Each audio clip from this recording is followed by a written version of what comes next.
दोस्तों, कलयुग और कल की अवतार के बारे में लोग जानना चाहते हैं। हालांकि मैंने बहुत सारे वीडियोस पहले से बना रखे हैं, लेकिन दी प्रिमिटिव हिंदू पर कल की अवतार की ये आखिरी वीडियो आप देख रहे हैं। हो सकता है कि ये वीडियो कुछ ज्यादा ही लंबा हो जाए, लेकिन इस वीडियो में आपको कल की अवतार से जुड़ी हर एक छोटी से छोटी और बड़ी से बड़ी बातें जानने को मिलेंगी। इसलिए मित्रों, इस वीडियो को जरा ध्यान से देखिएगा। और अगर दी प्रिमिटिव हिंदू को आपने सब्सक्राइब नहीं किया है तो जरूर करिए।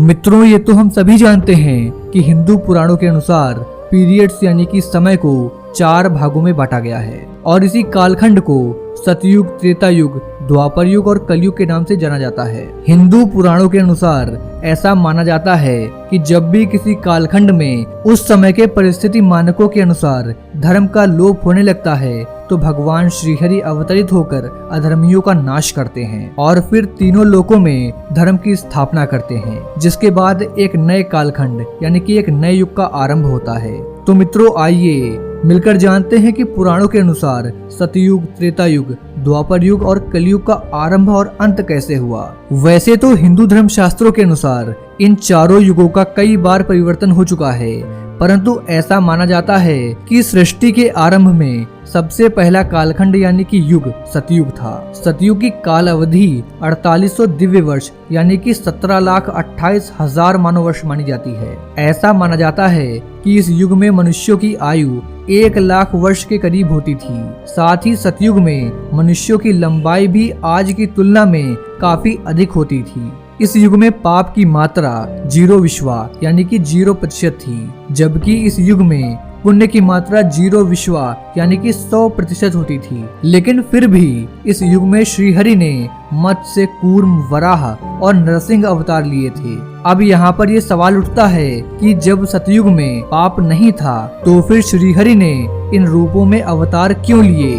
तो दर्शकों, आपको बता दूं कि जब परमपिता ब्रह्मा ने इस सृष्टि की रचना की थी तो उस समय देवों, मनुष्यों, नागों, गंधर्वों आदि के साथ साथ दैत्यों की भी उत्पत्ति की थी ताकि सृष्टि का संतुलन बना रहे। और इसी संतुलन को बनाए रखने के लिए सतयुग में शंखासुर, हिरण्याक्ष दैत्य और हिरण्यकश्यप का वध करने के लिए विभिन्न रूपों में अवतरित हुए थे। हिंदू धर्म ग्रंथों की माने तो चूंकि उस समय मनुष्य अपने विकास की ओर अग्रसर हो रहा था, अर्थात मनुष्य जानवर से धीरे धीरे अपने विकसित रूप में आ रहा था। इसके अलावा हरि के सारे अवतार मानव के विकास के प्रतीक माने जाते हैं। मित्रों, सतयुग की समाप्ति के बाद त्रेता युग आया। इस युग की बात करें तो इस युग में श्रीहरि ने वामन और श्री राम के रूप में अवतार लिया, जबकि परशुराम के रूप में उन्होंने अंशावतार लिया था। इस युग की अवधि 3600 दिव्य वर्ष यानी कि 12,96,000 मानव वर्ष मानी जाती है। इस युग में मनुष्यों की उम्र 10,000 वर्ष हुआ करती थी, जबकि लंबाई 100 से 150 फीट हुआ करती थी। दोस्तों, इस युग में पाप की मात्रा 0 विश्वा यानी कि 25% थी, जबकि पुण्य की मात्रा 15 विश्वा यानी कि 75% थी।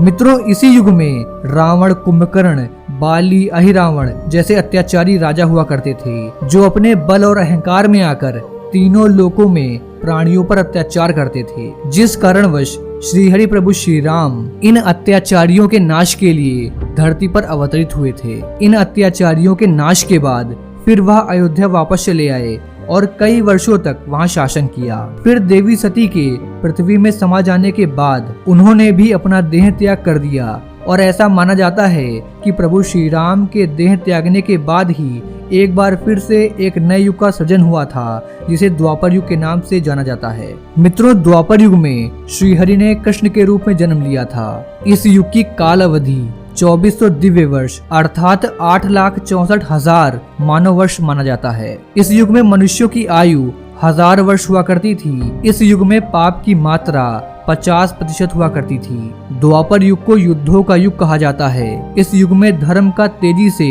क्षय होने लगा था। चारों तरफ अधर्म अपना पांव तेजी से पसारने लगा था।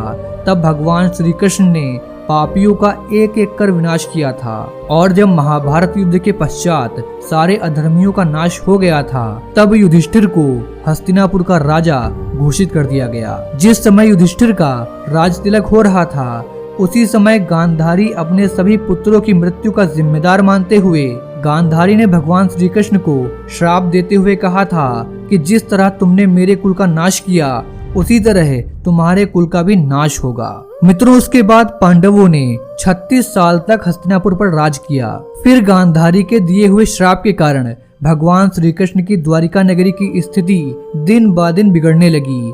द्वारिकावासी मदिरा पीकर आपस में ही लड़ने लगे और एक दूसरे को मारने लगे। यह देखकर एक दिन भगवान श्री कृष्ण पूरे यादव वंश को प्रभास क्षेत्र ले आए, परंतु वहां भी श्राप के कारण संपूर्ण यादव वंश एक दूसरे के खून के प्यासे हो गए थे और अंत में हालात इतने बिगड़ गए कि पूरे यादव वंश का ही खात्मा हो गया। उसके बाद एक दिन भगवान श्री कृष्ण एक वृक्ष के नीचे विश्राम कर रहे थे। उसी समय किसी शिकारी ने भगवान श्री कृष्ण पर ही निशाना साध दिया। क्योंकि भगवान ने मृत्युलोक में जन्म लिया था, इसलिए इस मनुष्य रूपी शरीर को उन्हें एक ना एक दिन तो छोड़ना ही था। अतः भगवान श्री कृष्ण ने अपना देह त्याग कर दिया और वे बैकुंठ धाम चले गए। उधर इस बात की सूचना युधिष्ठिर को मिली तो उनको भी समझ में आ गया कि अब उनके जीवन का उद्देश्य खत्म हो चुका है। द्वापर युग इस समय अपनी समाप्ति की ओर है और कलयुग का प्रारंभ होने वाला था। इसी बात को ध्यान में रखते हुए युधिष्ठिर ने हस्तिनापुर का राजपाट परीक्षित को सौंप दिया था और खुद चारों भाइयों और द्रौपदी सहित हिमालय की ओर अपनी अंतिम यात्रा पर निकल पड़े। फिर पांडवों के हस्तिनापुर से निकलते ही कलयुग का आरंभ हो गया और आज हम इसी कलयुग में जी रहे हैं। इस युग में पाप की मात्रा 15 विश्वा यानी कि 75% मानी जाती है, जबकि पुण्य की मात्रा मात्र 5 विश्वा यानी कि 25% होती है। मित्रों, आपको बता दूं कि अभी कलयुग का प्रथम चरण ही चल रहा है और ऐसा माना जाता है कि कलयुग का प्रारंभ 3102 ईसा पूर्व में हुआ था, यानी अभी तक कलयुग ने अपना 5120 वर्ष ही पूरा किया है, जबकि इसके अंत होने में अभी 4,26,880 वर्ष बाकी हैं। परंतु कलयुग का अंत कैसे होगा, इसका वर्णन पहले से ही ब्रह्म पुराण में किया जा चुका है। ब्रह्म पुराण के अनुसार कलयुग के अंत में मनुष्य की आयु महज 12 वर्ष रह जाएगी। इस दौरान लोगों में द्वेष और दुर्भावना बढ़ेगी। कलयुग की उम्र जैसे जैसे बढ़ती जाएगी वैसे वैसे नदियां सूखती जाएंगी। बेईमानी और अन्याय से धन कमाने वाले लोगों का बोलबाला होगा। मित्रों, धन के लोभ में मनुष्य किसी की भी हत्या करने लगेगा। इंसान सभी धार्मिक काम बंद कर देगा। गाय दूध देना बंद कर देगी। मानवता नष्ट हो जाएगी। लड़कियां बिल्कुल भी सुरक्षित नहीं रहेंगी और उनका अपने ही घर में शोषण होने लगेगा। अपने ही घर के लोग उनके साथ व्यभिचार करेंगे। सभी रिश्ते नष्ट होने लगेंगे और तब आतंक अपनी चरम सीमा पर होगा और तब श्रीहरि कल की अवतार लेंगे और पृथ्वी से समस्त अधर्मियों का नाश कर देंगे। उसके बाद एक बार फिर से एक नए युग का आरंभ होगा जिसे सतयुग कहा जाएगा। दोस्तों, आपको बता दूं कि अभी तक युग परिवर्तन का यह 22वां चक्र चल रहा है और वर्तमान युग के समाप्त होने के बाद यह अपने 23वें चक्र में प्रवेश करेगा। दोस्तों, अब मैं आपको कल की अवतार पर की गई नॉस्ट्रेडमस की भविष्यवाणियां बताता हूँ। 3 ओर घिरे समुद्र क्षेत्र में वह जन्म लेगा जो बृहस्पतिवार को अपना अवकाश दिवस घोषित करेगा। उसकी प्रशंसा और प्रसिद्धि, सत्ता और शक्ति इतनी बढ़ जाएगी और भूमि व समुद्र में उसके जैसा कोई शक्तिशाली न होगा। दोस्तों, 3 ओर समुद्र से तो भारत ही घिरा हुआ है। भारत में गुरुवार ही एक ऐसा वार है जिसे सभी धर्म के लोग समान रूप से मानते हैं। भारत में पहले भी राम, कृष्ण, बुद्ध, महावीर, चाणक्य आदि महापुरुषों का जन्म हो चुका है। हालांकि अभी भी इस भविष्यवाणी के पूर्ण होने का इंतजार है। कौन करेगा गुरुवार को अपना अवकाश दिवस घोषित। दोस्तों, 5 नदियों के प्रख्यात द्वीप राष्ट्र में एक महान राजनेता का उदय होगा। इस राजनेता का नाम वरण या शरण होगा। वह एक शत्रु के उन्माद को हवा के जरिए समाप्त कर देगा और इस कार्रवाई में 6 लोग मारे जाएंगे। दोस्तों, भारत में वैसे कई नदियां हैं, गंगा, यमुना, सरस्वती, गोदावरी, नर्मदा, कावेरी, ब्रह्मपुत्र, कृष्णा आदि। लेकिन पंजाब एक ऐसा क्षेत्र है जिसे 5 नदियों की भूमि कहा जाता है। पंजाब अर्थात जहां 5 नदियां बह रही हों। पूर्व में इसे पंचनंद प्रदेश भी कहा जाता था। पंजाब प्राचीन काल से धरती की राजनीति का मुख्य केंद्र रहा है। ये 5 नदियां सतलुज, व्यास, रावी, चिनाब और झेलम हैं। दोस्तों, इन 5 नदियों का उल्लेख वेदों में भी मिलता है। तो क्या पंजाब से होगा वह राजनेता? पंजाब के इतिहास को देखें तो गुरु नानक देव, गुरु तेग बहादुर, गुरु गोविंद सिंह जैसी महान विभूतियों का भी इस क्षेत्र से ताल्लुक रहा है। सागरों के नाम वाला धर्म चांद पर निर्भर होने के मुकाबले तेजी से पनपेगा और उसे भयभीत कर देंगे ए तथा ए से घायल 2 लोग। मित्रों, चांद पर आधारित सिर्फ एक ही धर्म है और वो है इस्लाम। और दुनिया में जितने भी सागर हैं उनमें से सिर्फ हिंद महासागर के नाम पर एक ही धर्म है जिसे हिंदू धर्म कहते हैं। आगे के वाक्य की व्याख्या करना थोड़ा कठिन है, लेकिन नास्ट्रेडमस ने अपनी और भी भविष्यवाणियों में हिंदू धर्म के उत्थान की बातें कही है। दोस्तों, अब मैं कलयुग को लेकर पुराणों की भविष्यवाणियां बताने वाला हूँ। ज्योतिष और पौराणिक ग्रंथों में युग का मान अलग अलग है। पौराणिक ग्रंथों के अनुसार 4 युग होते हैं, सत, त्रेता, द्वापर और कली। कहते हैं कि कलयुग में पाप अपने चरम पर होगा। वर्तमान में कली काल अर्थात कलयुग चल रहा है।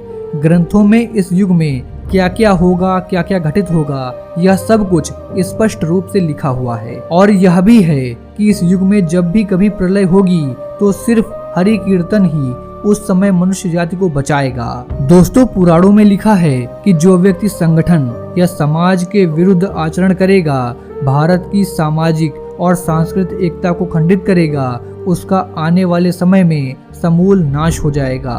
पुराणकार मानते हैं कि जैसे जैसे कलयुग आगे बढ़ेगा वैसे वैसे भारत की गद्दी पर वेद विरोधी लोगों का शासन होगा। ये ऐसे लोग होंगे जो जनता से झूठ बोलेंगे और अपने कुतर्कों द्वारा एक दूसरे की आलोचना करेंगे। जिनका कोई धर्म नहीं होगा, ये सभी विधर्मी होंगे। ये सभी मिलकर भारत को तोड़ेंगे और अंततः भारत को एक अराजक भूमि बनाकर छोड़ देंगे। भागवत पुराण में लिखा है कि जब सभी वेदों को छोड़कर मनुष्य के संस्कार शून्य हो जाएंगे, तब ऐसे लोग सत्ता पर काबिज हो जाएंगे। दूसरे की स्त्री और धन को हथिया लेने के लिए ये सदा ही उत्सुक रहेंगे। ना तो इन्हें बढ़ते देर लगेगी और ना ही घटते। इनकी शक्ति और आयु थोड़ी होगी। राजा के वेश में मलेच्छ होंगे। थोड़ी बातों को लेकर ये क्रोध में आ जाएंगे और आग बबूला हो जाएंगे। ये लूट घसोट कर अपनी प्रजा का खून चूसेंगे। जब ऐसा शासन होगा तो देश की प्रजा में वैसा ही स्वभाव, आचरण, भाषण की वृद्धि हो जाएगी। राजा लोग तो उनका शोषण ही करेंगे। आपस में वे भी एक दूसरे को उत्पीड़न करेंगे। अंततः सब के सब नष्ट हो जाएंगे। दोस्तों, भविष्योत्तर पुराण के अनुसार ब्रह्मा जी ने कहा, हे नारद, भयंकर कलयुग के आने पर मनुष्य का आचरण दुष्ट हो जाएगा। योगी भी दुष्ट चित्त वाले ही होंगे। संसार में परस्पर विरोध फैल जाएगा। विशेषकर राजाओं में चरित्रहीनता आ जाएगी। देश देश, गांव गांव में कष्ट बढ़ जाएंगे। संत जन दुखी होंगे और अपने धर्म को छोड़कर दूसरे धर्म में आश्रय लेंगे। देवताओं का देवत्व भी नष्ट हो जाएगा और उनका आशीर्वाद भी नहीं रहेगा। मनुष्यों की बुद्धि धर्म से विपरीत चली जाएगी। मित्रों, कलयुग में थोड़े से धन से मनुष्य में घमंड आ जाएगा। स्त्रियों को अपने केशों पर ही रूपवती होने का गर्व होगा। कलयुग में स्त्रियां धनहीन पति को त्याग देंगी। उस समय धनवान पुरुष ही स्त्रियों का स्वामी होगा। जो अधिक देगा उसे ही मनुष्य अपना स्वामी मानेगा। दोस्तों, कलयुग की प्रजा बाढ़ और सूखे के भय से व्याकुल रहेगी। सबके नेत्र आकाश की ओर लगे रहेंगे। वर्षा न होने से मनुष्य तपस्वी लोगों की तरह मूल, फल, फूल, पत्ती खाकर अपना जीवन व्यतीत करने लगेंगे। कलयुग में सदा अकाल पड़ता रहेगा। सभी लोग हमेशा किसी न किसी कलेशों में घिरे रहेंगे। दोस्तों, अब मैं आपको बताता हूँ कि कलयुग में कल की अवतार का शत्रु कौन होगा और वो कहाँ है। दोस्तों, कल की अवतार के शत्रु का नाम है कली पुरुष। और चलिए अब मैं आपको बताता हूँ कि कली पुरुष का रहस्य क्या है। दोस्तों, कली पुरुष के जन्म के रहस्य को जानने के लिए हमें इस सृष्टि के रचना स्रोत के समय में जाना होगा। यानी सतयुग में एक बार ऋषि दुर्वासा इंद्र देवता से मिलने स्वर्गलोक पहुंच गए थे, परंतु इंद्रदेव वहां नहीं थे। वे किसी राक्षस का वध करके अभी स्वर्गलोक आए हुए थे। तब दुर्वासा ऋषि ने उनके स्वागत के लिए फूलों की माला दी। चूंकि इंद्रदेव अभी जीत की धुन में मग्न थे, वे मग्नता में उन फूलों की माला को गज यानी कि हाथी को पहना दी। और जब पुनः सभा शुरू हुई तो दुर्वासा ऋषि उनसे मिलने के लिए आए तो देखा कि उनकी फूलों की माला हाथी के पैरों में पड़ा था। यह देखकर दुर्वासा ऋषि क्रोधित हो गए और उन्होंने इंद्र को श्राप दे दिया कि जिस ऐश्वर्य में तुमने मेरे उपहार का अपमान किया वो ऐश्वर्य तुमसे छिन जाएगा। उसके बाद धन और मान की हानि होने लगेगी, देवता कमजोर हो जाएंगे। और सभी भगवान विष्णु के पास पहुँचे। भगवान विष्णु ने उन्हें समुद्र मंथन के लिए कहा और बोला कि आप लोग पुनः पहले जैसा होने के लिए क्षीर सागर के अमृत की आवश्यकता पड़ेगी।